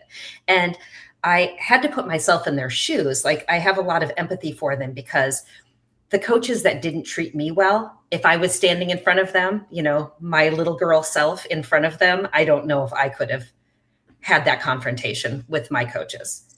So I understand where it comes from. But like you said, it gave me a really clean slate and a fresh perspective because I didn't have any of that hanging over my head. You're the only female U.S. national team Olympic coach to ever write a book. Ever, as a coach. Like, some gymnasts have written their books as an athlete and then gone on to coach, but no one's ever done that. And I think you are, I mean, the only man to do this would be Karolyi, and that book is just a pack of lies. So, proven fabrication. So, why do you think that this, why do you think so many of the books are written by men, and why do you think, what do you think that you're adding to this conversation of tons of coaching books by men? You know, I don't know why it's so heavily weighted towards men, unless that's just our society and people think that, you know, if a woman is a powerful head coach, either she was a bitch or she got lucky, you know, and with the man, it's very different. If the man, they're a leader, they're a mentor, they're, you know, they get all these positive words where women get these negative words. And so I think that keeps other women from stepping up. I think that actually, I don't know why other women haven't written books. I do think that it's part of the reason it took me so long to decide to do it and say, all right, it's just like ripping off the Band-Aid. And I would like to be a trendsetter. I would like other women to step forward and tell their story. And we have a lot of books about, or from the gymnasts, and about what happened to them in their lives. But, and I think that Coop mentioned this earlier about reading Jordan Child's book. You know, I just finished it as well. And it's funny because reading her story and knowing that I was living that same story with her, but having it from a completely, you know, we have a child's view because she was a child when she's telling these stories, and an adult's point of view. It's just very interesting because they are the same stories, but the perception is very different. And perception is very important. So, but it also ties into why it's terrifying writing a book, because, you know, like you said, well, Bella's book was a pack of lies. Well, I can't say this book has been fact-checked and fact-checked and fact-checked and then fact-checked 10 more times. So, you know, we think we got it all right, but, you know, we did the best we could. Just say, sorry, one other thing about the difference between like the gymnast writing this story and then the adult you writing this story. You know, obviously Simone has her book, Courage to Soar, that she already wrote. And I think it's like really interesting because she does tell some of the same stories that you touch on in this book. But my favorite part about your book is a lot of times Simone's story stops because she left. And then it's just you and Marta. And then people get to hear the rest of what happened. Right. It's like, yeah. So you get this like more complete picture, and like in a way, I think of your book as almost like a historical document for people to recognize a more entirety of the circumstances and everything that went down, which I think is like really helpful for the community to have. So I think that's interesting. It fills in the, but then what happened? Yes. So I do think that that's a good thing. How did you put up with Steve Penny? Steve Penny was USA Gymnastics president. And I was thinking this morning, I was like, were you there at the time that she got, probably not because you didn't do the personal stuff with her, but the time that he tricked her into going to something that he said was for a promotion, and it was his kid's birthday party. Yeah, I was told that it was a promotion. And so I said that she could be out of the gym for the day because it was something that she needed to do for USAG and publicity and all of that. And then I found out that it was the birthday party, and I was furious. I mean, as everyone in Simone's team was furious. But how did I deal with him? Well, I had to deal with him, but because he was the president. But he and I didn't have a lot of interaction, but I didn't like the way that he treated the athletes. They were cattle to him. And it was, how can he look really good by parading these gymnasts around? And especially in Rio, the demands on them were high enough. And every day after competition, they had to go to the NBC studios, and they were tired. And, they didn't have a lot of time to sleep. They didn't have a lot of time to eat. And so we had one night, that we had some downtime, and we went to the Team USA house, and they were like so hungry. It was late, and they were so hungry, and they had just sat down with some food. And he immediately walked over and started talking to them about what sponsors they needed to talk to while they were there. I was so angry. Were there any other times that you don't talk in the book where you had to say no to him or stand up to him? Like, I'm thinking about how I think at this time we didn't know that he was making people sign their contracts to be on the tour before the Olympic team was selected, and pressuring people to sign before Olympic trials or before the Olympics even, and how inappropriate that was for USAG to be involved at all, which, by the way, USAG wants to do a tour again. They tried to do a tour this last time, which I'm like, didn't you learn your lesson? Stay out of it. You shouldn't have anything to do with it. Anyway. No, I mean, like I said, I didn't have that much interaction with him. And I think that at the point where those contracts were going out for the tour, it was, a foregone conclusion that Simone would be on that team if she could walk. And so I probably didn't think it was strange at all. But if I had like a bubble athlete, I would be like, well, why would you be signing on to this? And it's dangling that carrot, because this was before NIL. So it was dangling that carrot of making money in front of them. And some of them and their parents, that's the most money that they think their child's going to make from the sport. Now with NIL, it's definitely changed, because now they have the opportunity to make money. But back then, it was really something that he could use to influence them to be a part of the tour. Do you have advice for someone, another coach who might be in a situation where they have to work with someone who is coming at things from ego and money, and you have to protect that athlete? What's your advice for those coaches? Well, I think that you have to protect the athlete, ultimately, what it comes down to, because when they leave the sport, what are they leaving with?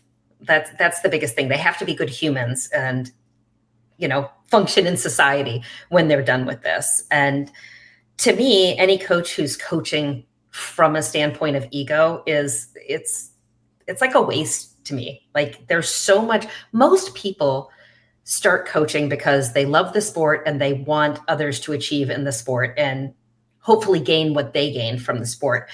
But some people come in with the thought of getting an Olympian, and they will do it at all cost. I mean, I've had situations where I've mentored people and they have come to me wanting my advice and how did you do it? And because, like, for me, when I was growing up, there wasn't anyone like me to look up to.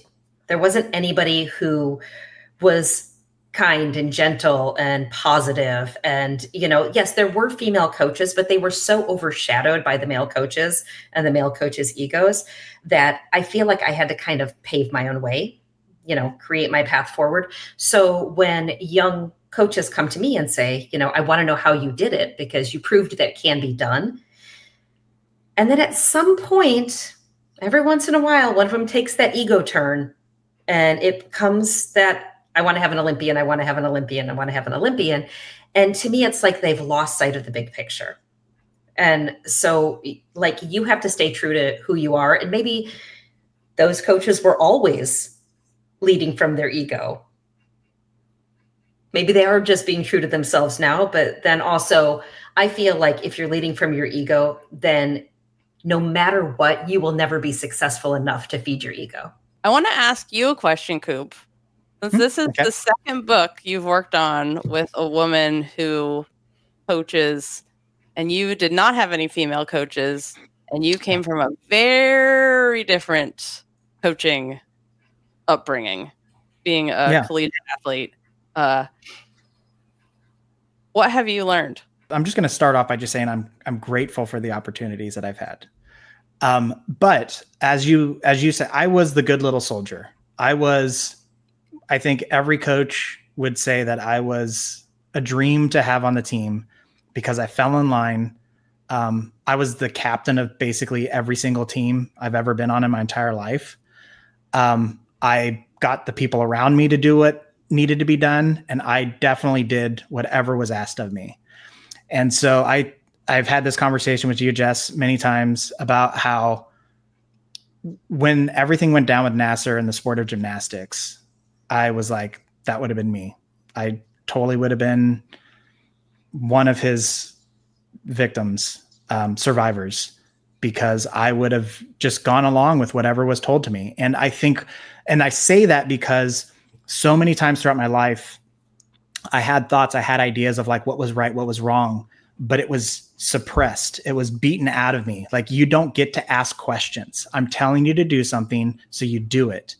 And so then that became the easy thing to do because I had been told over and over again, no, this is how you do it.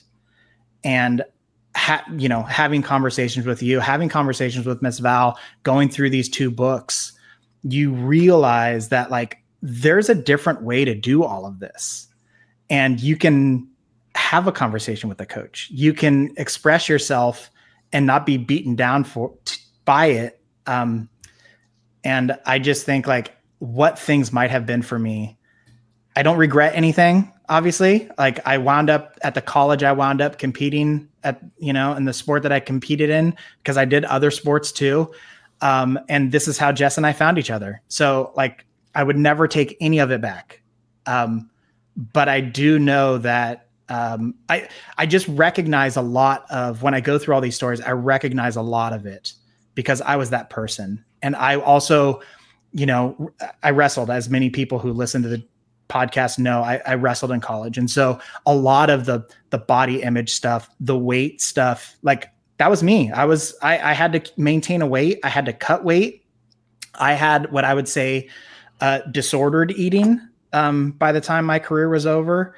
I would say more as like in the middle of my career, but I had an intervention because of what I was doing to my body from my parents with doctors, because body parts I was going the SUNY route. My kidneys were shutting down because I was cutting so much weight. And I would have kept doing it too. And it took my parents having conversations with doctors and coaches and like other things to step in to stop it all from happening. So yeah, that was a long-winded way of saying like, I wish I had coaches who would have seen me as a person and recognized that like life was bigger than just the sport I was doing.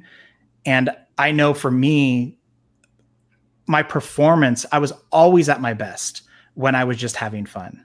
When I was just like going out there, I didn't care about the results. When I was just like, I'm just going to do this because I think I'm awesome.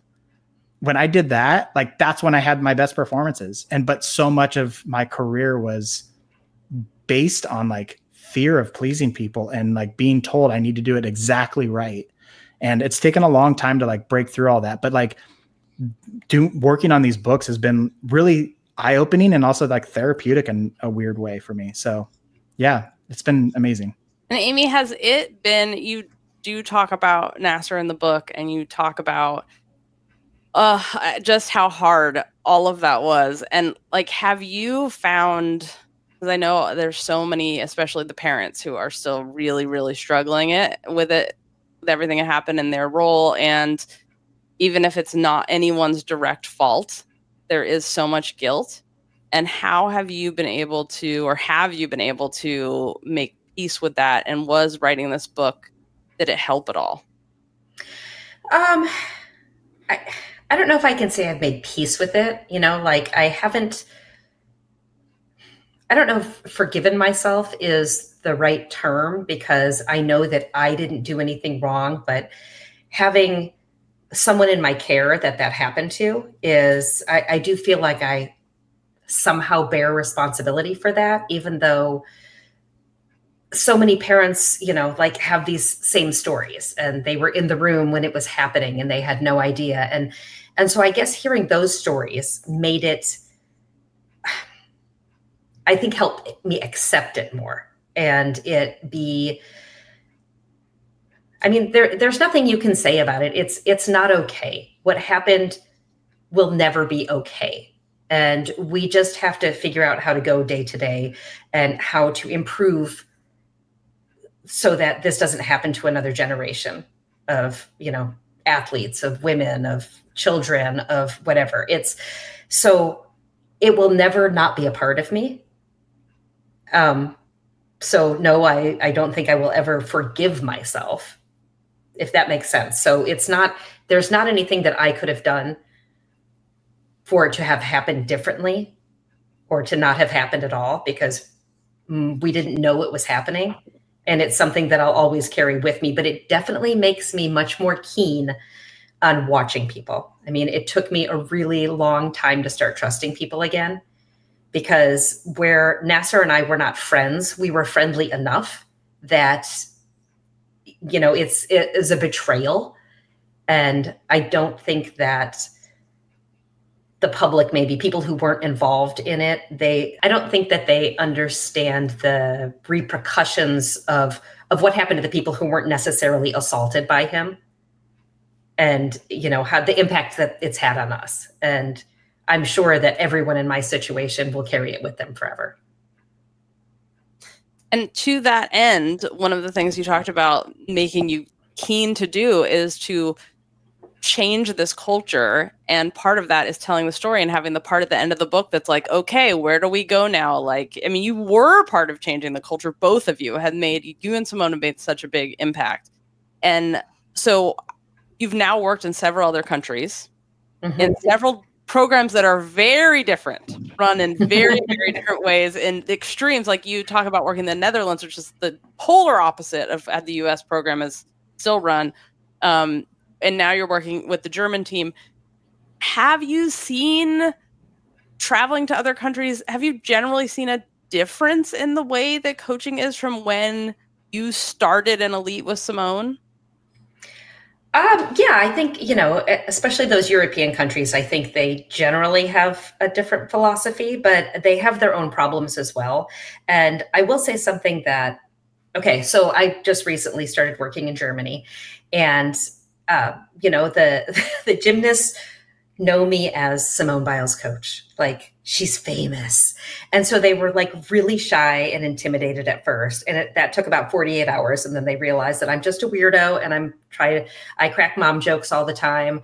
And, you know, if you ask them what my favorite German word is, it's Schmetterling. You know what Schmetterling? Jess knows what that means. Butterfly. Anyway, so, you know, I had to crack that with them first, like to get them to understand that I'm just a normal person and I want to have fun doing what I'm doing. And they were afraid that I was going to judge them and that I was going to have really high expectations. And they were so worried about disappointing me. And so like that was kind of hard for me to deal with. But I just said, like, there's no way you can disappoint me. That's not even a thing in my vocabulary. And so now we've got, you know, good relationships going. It's been about 4 weeks that I've been working with them, and these relationships are there. And one thing is very interesting is that I have taken a page book from the safe sport actions that have been taken in the US they're very much still, you can have one-on-one conversations with athletes. athletes and coaches. Hello. And yes, yeah. And I had to start text threads, and I was like, your parents must be on this text thread. And I had to explain to the parents and to the athletes, I was like, this is for your protection and for my protection. I was like, the parents don't have to respond, but they have to be able to see it. And, so like the conversation would be between you and I, but they have to know what we're talking about at all times. And so I think that for some of those things, they might be a little bit behind, and it would be great to pull those things that, the tragedies that USAG has had to go through. They have implemented some great steps to help safeguard athletes. And I think it would be great to help bring those across the world. There is like 2 pages of all the crazy skills that you guys worked on and that you taught Simone and that you learned how to teach, because you were not an elite coach when you started coaching Simone, and you learned all the things that you needed to be her coach. And like this, like the Amenar and a triple back and the triple twisting your Chenko and all stuff, but you didn't have a pit in the gym. We did not. We had resi pits at Bannon's, but we did not have foam, like free foam pits. And fun fact, the very first double back I ever spotted was Simone. I mean, that is like learning with your athlete right there. Yes, yes. And like I had to stay a step ahead of her. I had to know how to do it before she tried to do it. But we did a lot of drills, and then we just put the drills together until they worked. And, here's the thing about having an incredibly talented athlete who learns really quickly. When they don't learn something quickly, they get very frustrated, and it's easy for them to give up. Whereas when you have that kid who's plugging away in the gym every day and does every drill perfectly, and if they have a mental block, they go back one step. When Simone had a mental block, we were back at 0, and we had to start completely over on learning the skill. So that was a very interesting thing. And, but yeah, overall, we did a lot of drills so that when we took the mats away, she could do it safely. It's just so crazy. And when we did need a pit, because there were times like when we were working the triple Yurchenko, and when we were playing around with the triple double on floor, we would go over to Cypress Academy and use their pit because they were pretty close to us. So it's not that we never trained in a pit, but when we were really not sure what a landing was going to be like, then we would go to the pit. And we do have some videos of her actually standing up that triple twisting Yurchenko at Cypress onto a mat. But, that was one of those skills that Simone decided that she didn't want to compete, because at that point, there was no one-touch warm-up at World Championships. And so she's like, so I'm supposed to warm up on one vault and one runway and then go and compete it without warming up. She's like, no, thanks. I'll just do it 2.5. Now we can also shade Carrie for stubbing her toe on the way to her vault as the #1 vaulter besides Simone Andrade in the world, Tokyo, because now there's a touch warm up. Thank God. Yep. So yeah, now we get more fun vaults. But I mean, what if Andrade finally does the triple twisting Yurchenko? I mean, so exciting. So I know, so exciting, and she would do it so beautifully. So I would be like, watching her vault gives me chills. So beautiful. Yeah, and that's a lot coming from the coach of Simone to say that somebody else gives me chills watching them vault. Yes. So one of the things, Aimee, you talked about how, coaching Simone, she would get frustrated. I think the other thing that you did, and you talk about it in the book, is how she was so talented. I mean, is so talented that she would also get bored when things came easy to her, and you had to find ways to motivate her even when she was bored to like get her to do something. I think that's another aspect. Yeah, one of the best things, and I don't know if this is actually in the book or we've just talked about it, but we were actually at a developmental camp and they were doing physical abilities, and Simone was testing her leg lifts. And I think it was like 25 was the number, 20 or 25 that they were supposed to do. She got to 15 and she just stopped and got down and walked away. And Marta like beelined over, and she was like, "Why did you stop?" and yelled at her. And she was like, I don't know. And I was like, don't ever stop at camp. Just keep going. But she just literally, she didn't want to do anymore. She did the same thing at TOPS testing with chin-ups, I think it was. She just stopped because she's like, these are boring. And so then when we went to rope climb was the next thing. And I was like, just keep climbing. Don't stop. No matter what, don't stop. And she didn't stop. And the outcome is in the book. So you're going to have to get the book to hear the story because it's a funny one. This is everything you need to know about Simone and how to motivate her coaching is in that Don't Stop Climbing the Rope story. Oh my God. I was like, this is the most Simone thing ever. And also the most Aimee thing. To just be like, yep, go ahead. Oh. Coop, is there anything from you as the co-author of this book that you think people will really take away from this, or something that you got out of it from working with Aimee? I got a ton out of it. I mean, I feel like you can't go through a project like this without growing yourself. So I think, you know, I feel like I see things differently. I feel like I'm a better person because of it. That's all very wishy-washy stuff. But I think getting out of the book, I think Aimee has a very compelling story. I mean, the book is titled My Years Coaching Simone, The Balance, My Years Coaching Simone Biles. And a big chunk of it is you coaching Simone and the entire journey. Like, you know, I mentioned earlier, it's the origin story of how Simone became the GOAT.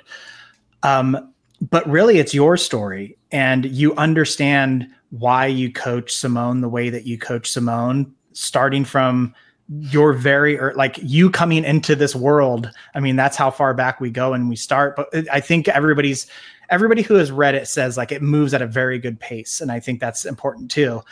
But you get to see why you coach Simone the way that you coach Simone. And it was your upbringing, your mom. You talk a lot about your mom, the things that you experienced as an athlete and telling yourself like, I'm never going to do this again. Experiences you had as a coach where you like may have made a mistake and said like, I can't do that again in the future. And by the time you and Simone connected, all those wrinkles had been ironed out for the most part. And you guys were just like off and running. And then what I love about it too, is at the very end of the book, you're now a brevet judge. You're on the other side of the table. You are judging Simone, and you get to discuss how you get to, you know, you know her better than anybody else in the world at this point. And you get to, you see the toes that may or may not be pointed, or the feet that are slightly crossed. And I think that's like a really fun perspective. And then you go over to the Netherlands and you experience the twisties on the other side of the floor, and you see it all going down, and you want to do all these things. And we get to the internal emotions that you're feeling at the time. And I think that's really powerful to see that, like, even though you guys aren't together anymore, like you don't stop caring, you know, and even to this day, you don't stop caring. And everything that happens, you're still there with her. And I think, I just hope people see this journey and this bond that you guys built over time and the whole story unfold. And I hope like a beautiful way that people appreciate. When people finish this book, like, what do you hope that they learn? What do you hope they take away from it? I hope that people trust their gut. You know, like your gut tells you when something is right and wrong. And I think that listening to your gut is a huge part of this. And then also standing by your ideals, because there's always going to be outside forces who are going to try to manipulate you into doing something that might not feel right. And so there's a difference between being motivated to do something and being manipulated to do something. And you need to know the difference. And you need to know if they're asking you to do something because it's going to benefit them or it's going to benefit you. So if it's going to benefit you, it's motivation. If it's going to benefit them, it's manipulation. So I think that that would be a good takeaway. And, you know, the fact of the matter is that you can pave your own path like I did. And you can find workarounds for what's always been done. You know, we don't have to do things the way that they've always been done if we think of a better way. You know, it is possible to build a better mousetrap. And so I encourage people to test things out, you know, make sure that they're constantly educating themselves and getting as much life experience, and please travel the world, because, you know, we all live in our small little bubbles. And until you go out and see the world, your perspective is very, very small. Thank you so much to Aimee and Coop, and to all of you for making this book #1 on its first day of release. Please keep it up. Let's keep it up. Let's be a New York Times bestseller. The Balance, My Years Coaching Simone Biles, is available everywhere, and Aimee reads the audiobooks. If you want to hear the experience in her voice, you can. You can still buy a ticket to watch the live show replay. If you have any issues accessing your live show link, email customer service at gymcastic.com. There are 2 episodes all about NCAAs to enjoy while we're on a well-deserved break, plus our massive catalog of 12 years of episodes that you can listen to while we're on our break. Behind the Scenes, we will be back for Behind the Scenes at noon Pacific on Friday, May 2nd. Until then, please remember to take off and gay, split on rights, and thanks for listening.